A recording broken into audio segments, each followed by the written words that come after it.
In economics, the cycle of poverty is the set of factors or events by which poverty, once started, is likely to continue unless there is outside intervention. The cycle of poverty has been defined as a phenomenon where poor families become impoverished for at least 3 generations, that is, for enough time that the family includes no surviving ancestors who possess and can transmit the intellectual, social, and cultural capital necessary to stay out of or change their impoverished condition. In calculations of expected generation length and ancestor lifespan, the lower median age of parents in these families is offset by the shorter lifespans in many of these groups. Such families have either limited or no resources. There are many disadvantages that collectively work in a circular process, making it virtually impossible for individuals to break the cycle. This occurs when poor people do not have the resources necessary to get out of poverty, such as financial capital, education, or connections.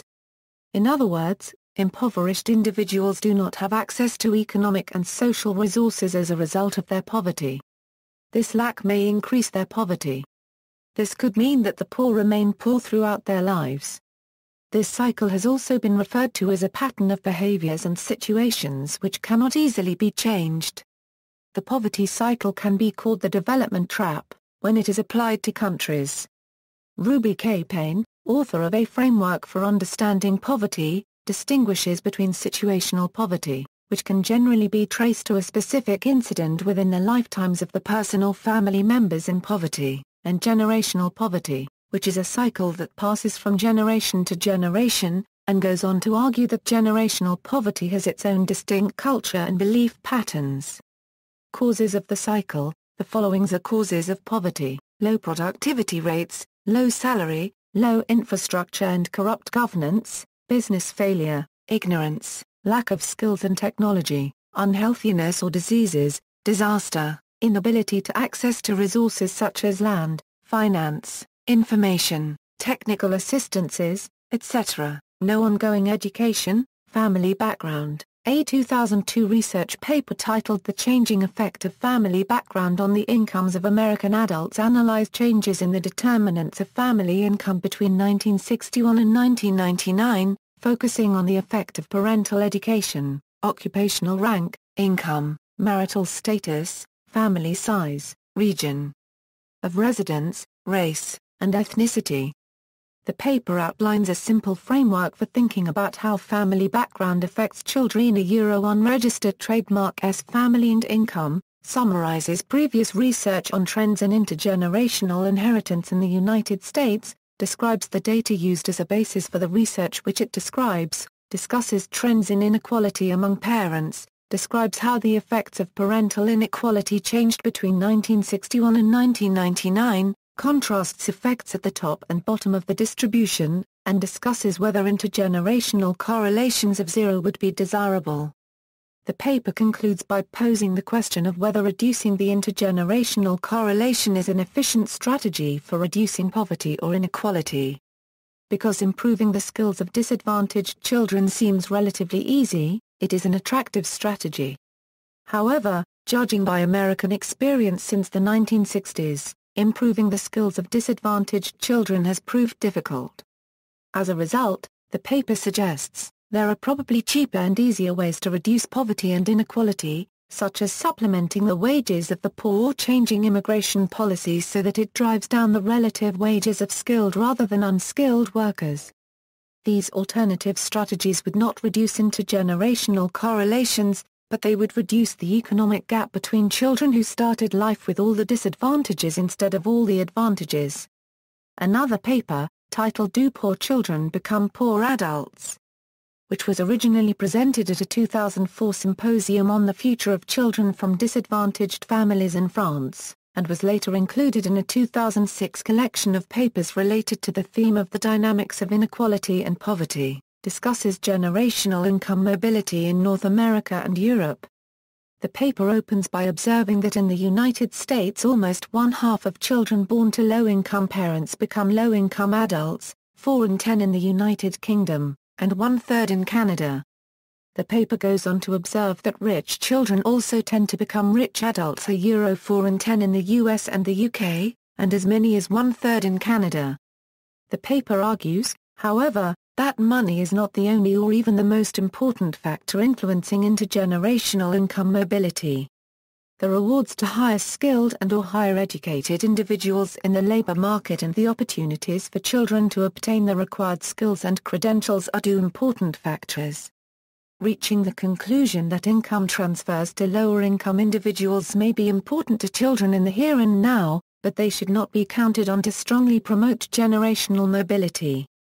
The paper recommends that governments focus on investments in children to ensure that they have the skills and opportunities to succeed in the labor market, and observes that though this has historically meant promoting access to higher and higher levels of education, it is becoming increasingly important that attention be paid to preschool and early childhood education. Lack of jobs due to deindustrialization.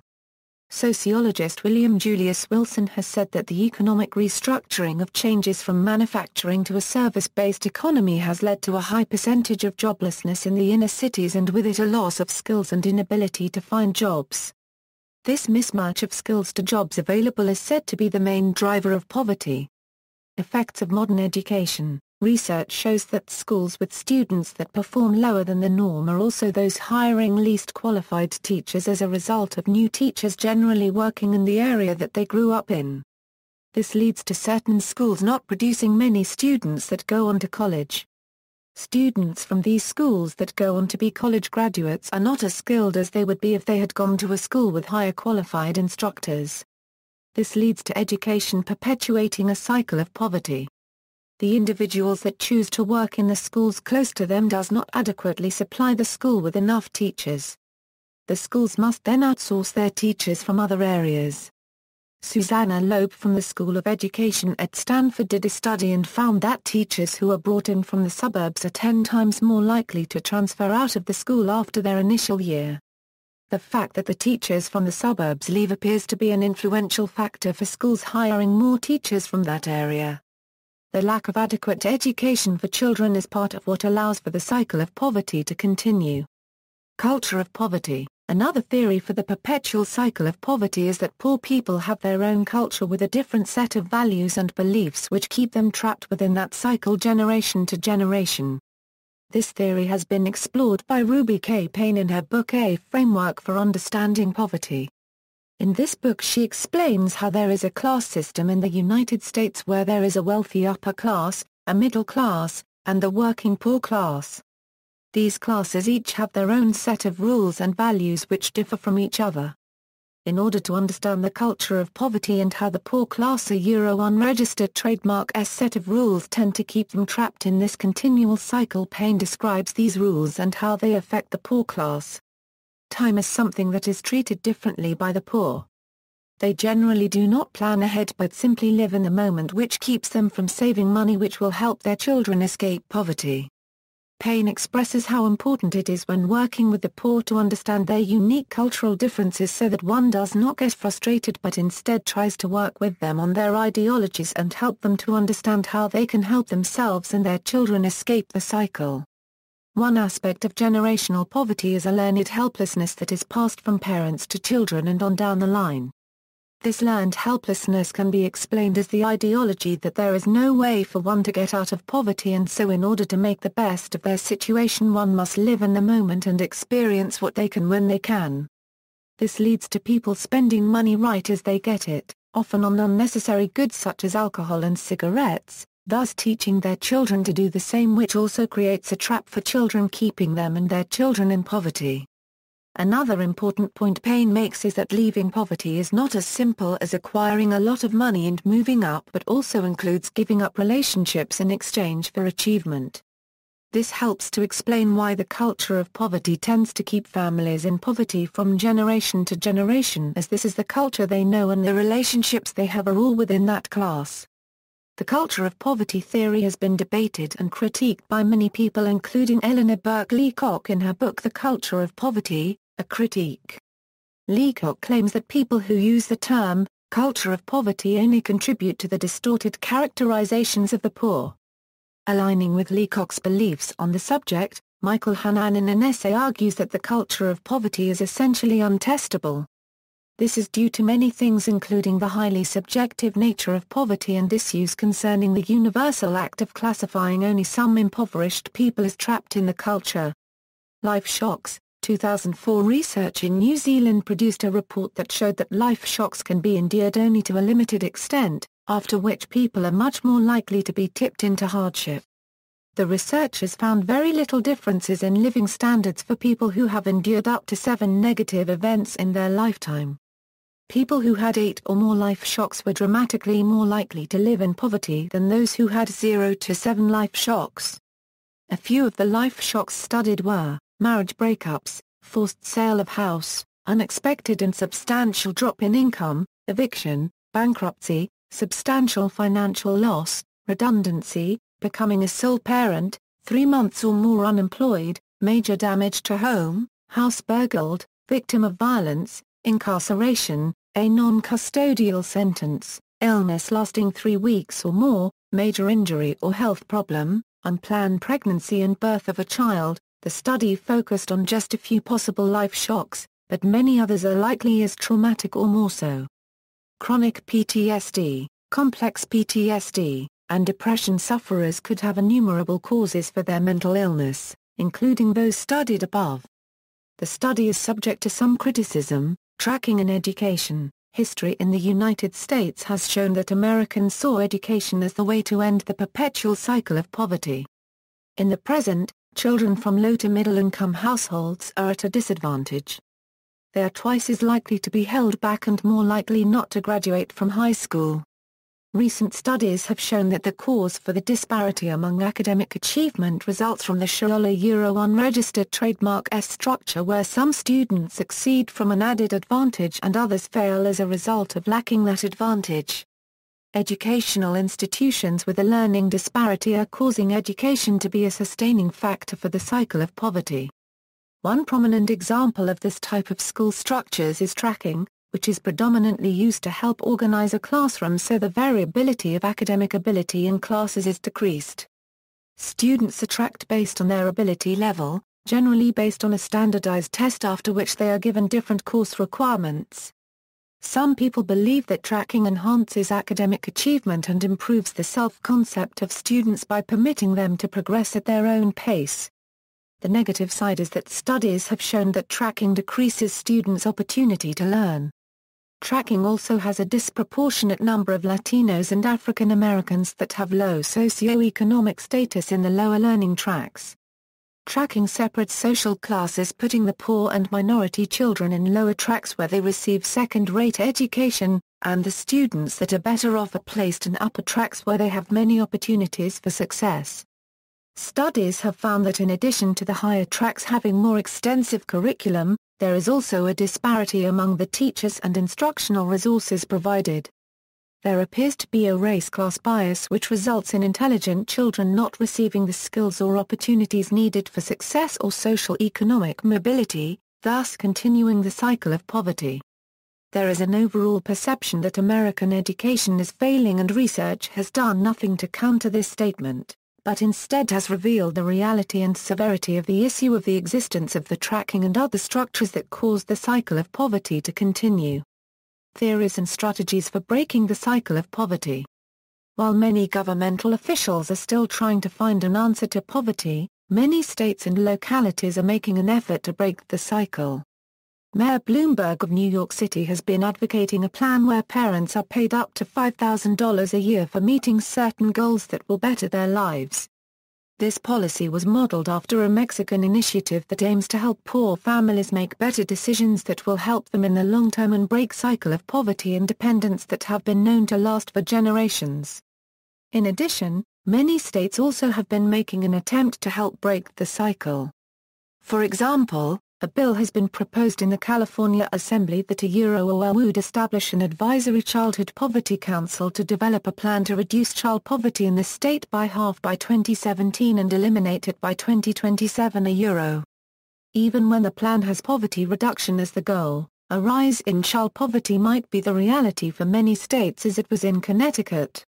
States are attempting to not only decrease the number of people in the cycle of poverty, but to also adjust the stringent work requirements that resulted from Congress' unregistered trademark's welfare reform. The tougher work restrictions have upset many poverty advocates that believe the new regulations prevent individuals that are vulnerable or that lack skills from preparing for work. California Democratic Representative McDermott believes as a result of this and other effects of the new limitations, it has been harder for individuals to escape a life of poverty. In his book Children in Jeopardy, Can We Break the Cycle?, Irving B. Harris discusses ways in which children can be helped to begin breaking the cycle of poverty. He stresses the importance of starting early and teaching children the importance of education from a very young age, as well as making sure these children get the same educational opportunities as students who are richer. Family values such as nurturing children and encouraging them to do well in school need to be promoted, as well as a non-authoritarian approach to parenting. Harris also discusses the importance of discouraging teenage pregnancy and finding ways in which to decrease this phenomenon so that when children are born they are planned and wanted and thus have a better chance at breaking the cycle of poverty. It has been suggested by researchers like Lane Kenworthy that increasing welfare benefits and extending them to non-working families can help reduce poverty, as other nations that have done so have had better results. The Harlem Children's Zone is working to end generational poverty within a 100-block section of Harlem using an approach that provides educational support and services for children and their families from birth through college. This approach has been recognized as a model by the Obama administration's anti-poverty program. Effects on children. Children are most at the mercy of the cycle of poverty. Because a child is dependent on his or her guardian, if a child's guardian is in poverty, then they will be also. It is almost impossible for a child to pull him or herself out of the cycle due to age, lack of experience, lack of a job, etc. Because children are at such a young and impressionable age, the scars they gain from experiencing poverty early in life inevitably carry on into their adult life. Childhood lays the foundations for adult abilities, interests, and motivation. Therefore, if they learn certain poverty-related behaviors in childhood, the behaviors are more likely to perpetuate. Studies have shown that household structure sometimes has a connection to childhood poverty. Most studies on the subject also show that the children that are in poverty tend to come from single-parent households. In 1997, nearly 8.5 million poor children in the U.S. came from single-parent households. With the rate of divorce increasing and the number of children born out of wedlock increasing, the number of children that are born into or fall into single-parent households is also increasing. However, this does not mean that the children will be impoverished because of it. According to Ashworth, Hill, and Walker, both urban and rural poor children are more likely to be isolated from the non-poor in schools, neighborhoods, and their communities. Human nature is to have relationships with others, but when a child is isolated due to their socio-economic status, it's hard to overcome that when the status doesn't improve. Therefore, poor children also have more tense relationships, which sometimes results in abnormal behavior, acting out, or other unexplained behaviors. There have been programs developed to specifically address the needs of poor children. Francis Marion Univasicha unregistered trademark Center of Excellence to prepare teachers of children of poverty has a number of initiatives devoted to equipping teachers to be more effective in raising the achievement of children of poverty. Located in South Carolina, the center provides direct teacher training as well as facilitates research in the area of poverty and scholastic achievement. Oftentimes the communities in which impoverished children grow up in are crime-ridden areas. Examples of these areas are Harlem and the Bronx.